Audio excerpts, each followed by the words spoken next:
Welcome everybody, this is MachoorTV, and today I'm going to be giving you guys the top 5 tips in my opinion to become a better Ryu player in Street Fighter V. We all know that it is quite difficult to play Ryu in this game.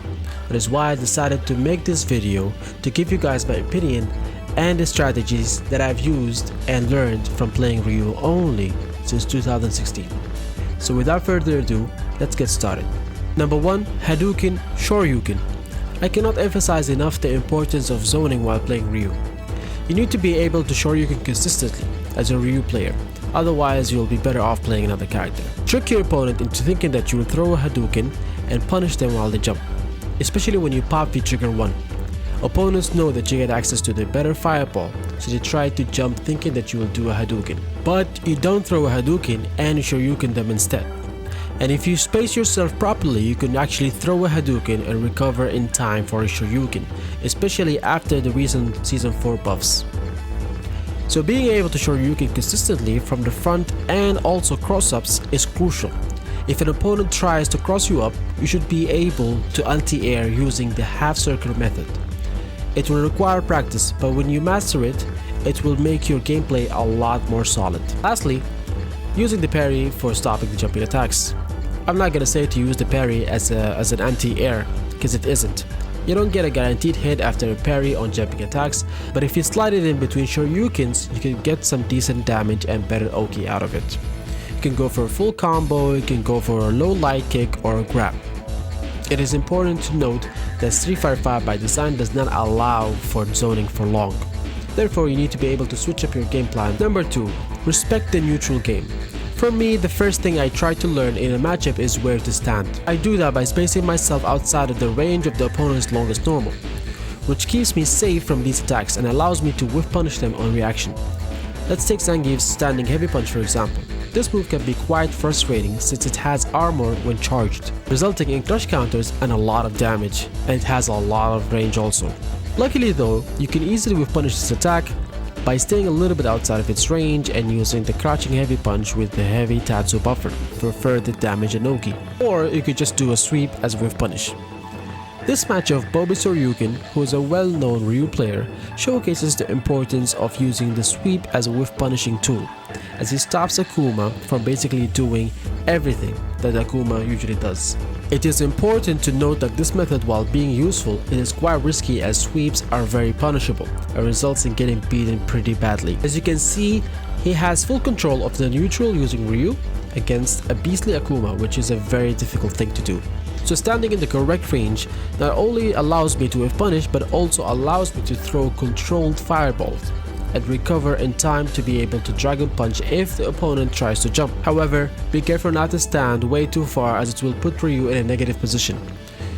If you stand too far, you will not be able to Shoryuken when the opponent jumps. What's more, you will be prone to moves that bypass fireballs, and dear lord, there are a lot of characters in Street Fighter V that have such attacks. Characters like Balrog, Rashid, Akuma, Zangief, and many others, they all have access to attacks that bypass Hadoukens. So you need to be aware of these attacks and try to stand in a closer range that makes it harder for them to react to your fireballs, resulting in them either getting hit by your fireballs, which equals free damage, or them getting frustrated and trying to jump at you, which should be received by a Shoryuken. One last thing in neutral that I would like to mention, which I find really helpful, is using the crouching medium kick into Hadouken as a poking tool, which is a very normal thing that Ryu usually uses. But it has to be mentioned. It isn't as consistent as we wish, but nonetheless, it is a good tool that frustrates the opponent and it results in good damage. Also, using the crouching light punch in between your Hadoukens can trick the opponent into thinking that you want to throw a Hadouken, and then it results in them jumping.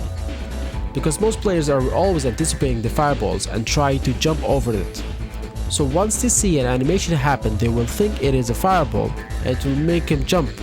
Of course, you'll be able to recover and Shoryuken in time. The crouching light punch also interrupts incoming attacks that are hard to react to, such as Balrog's EX straight. It will also interrupt other normals, but be careful not to get crush counted while doing it. Number 3. Take your opponent to the corner. The offense of Ryu really shines in the corner. Therefore, your strategy should always be to take your opponent to the corner. Well, most of the time, not always. I see a lot of Ryu players always ending their combos with medium punch into medium punch into heavy punch into heavy kick, which I don't really understand why they always do that. Like, it barely has any corner carry and it doesn't give you a real Oki afterwards. Ending the combo with a light or immediate tatsu not only does give you better corner carry, but it also gives you Oki. After light tatsu, do a double dash. After medium tatsu, do one dash into medium punch and it will be a meaty.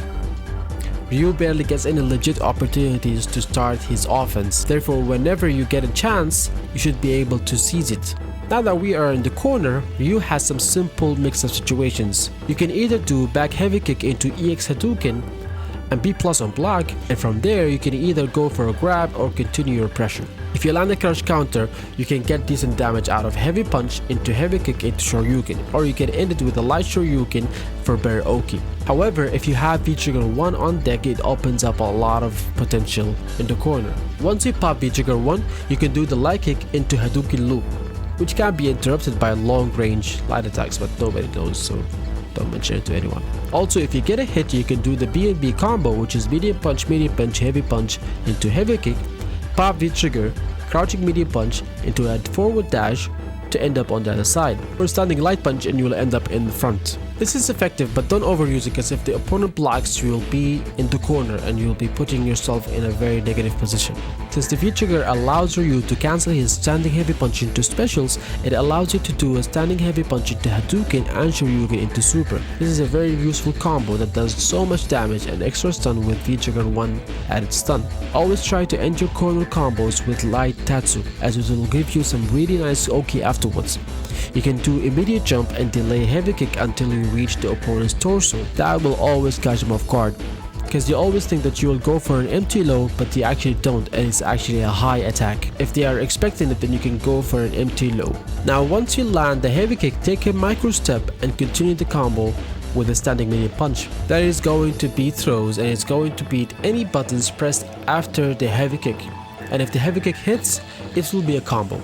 Another way to time your meaty combo right after a light tatsu is to do a sweep. The standing medium punch afterwards will be a meaty. One last setup I have for you guys in the corner is the overhead setup, which gives Ryu access to an overhead combo which normally he doesn't have. The way to do this in the corner is to end your combo using a donkey kick and immediately following it up with a medium forward punch. This setup allows the forward medium punch to be timed as a meaty and results in it becoming +3 on hit, which allows you to continue the combo with a standing light punch. This requires practice and precise timing, but it is quite useful, especially when you're trying to finish off the opponent. Number 4. Don't always use V-Triggers. Ryu has a lot of tough matchups for a lot of reasons, mainly because Street Fighter V favors offensive style of gameplay instead of balanced, and Ryu cannot keep up with that. Everybody will tell you that Ryu has stubby normals, but his worst normal has got to be the standing light punch. This button could be the worst button in the game, despite it being a 3-framer, which is the fastest in the game also. But it has no range whatsoever, and it is very difficult to use it as a defensive option, as it will always whiff and leaves you open for a punish or a counter hit. This is why I find it very crucial to deal with pressure using V-reversals in so many matchups, especially against characters that are heavily reliant on using V-triggers to win rounds. Characters like Urien, Zangief, Akuma, Bison, Colleen, and so many others. I always look for that special move or the heavy button that allows me to push the opponent further away while they have their V-trigger on, which gives me time to zone them out if possible until their V-trigger runs out, eliminating a huge part of their danger. Even if their V-trigger was not on, there are a lot of characters that rely heavily on heavy buttons and can make it almost impossible to let Ryu leave the corner.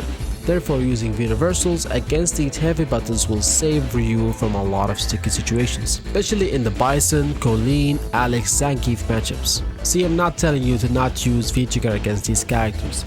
Yes, using the EX Hadouken into V-trigger in neutral can be a very powerful tool that catches opponents off guard and allows you to start your offense, and on block it gives you a safe dash in. However, Ryu's V-trigger runs out very quickly, and it is very difficult to make real use of it, especially when you are in a matchup that is decided by the opponent's usage of V-trigger. You either survive their V-trigger and win, or you don't survive it and you lose. Number 5. Use the element of surprise, but with caution. By element of surprise, I don't mean that you should do random stuff, like don't do random shoryukens, random tattoos. No, that's not what I mean. I already talked about the most important strategy for Ryu, which is zoning. So once you get the opponent accustomed to your defensive zoning gameplay, you can switch things up and surprise them up with a dash in or a jump in. But you have to be careful, as these things are not safe and can lead to a very bad punish. The whole point is that you have to mix your game style. Switching up your fireballs patterns, changing your block strings, use different frame traps, always have a plan, never be random. However, if you notice that your opponent does not punish your dashes or does not anti-air you, then by all means take advantage of that and abuse it. That is a situational scenario, but generally speaking you should not overdo these things, as they might become your main strategy and it is a sloppy one. To summarize, I made this graph that explains the main points for Ryu's strategies in neutral, in the corner, and while defending. Feel free to screenshot this picture to refer to it afterwards as revision. I hope you found this video informative, well made, and enjoyable to watch. Let me know what you think about Ryu. Is he trash? Is he viable in Street Fighter 5? And if I've missed any important strategy or any important point, let me know in the comments so we can discuss about them, we can learn from each other. And if you like this video and you would like to see more of such content, please leave a like, subscribe, and share it with your friends. And if you are on Twitch and you would like to come and see me put these points in action, come and watch my stream. I stream every Saturday, Sunday, and Monday at 5 PM GMT. Thank you guys for watching, and I'll see you guys next time.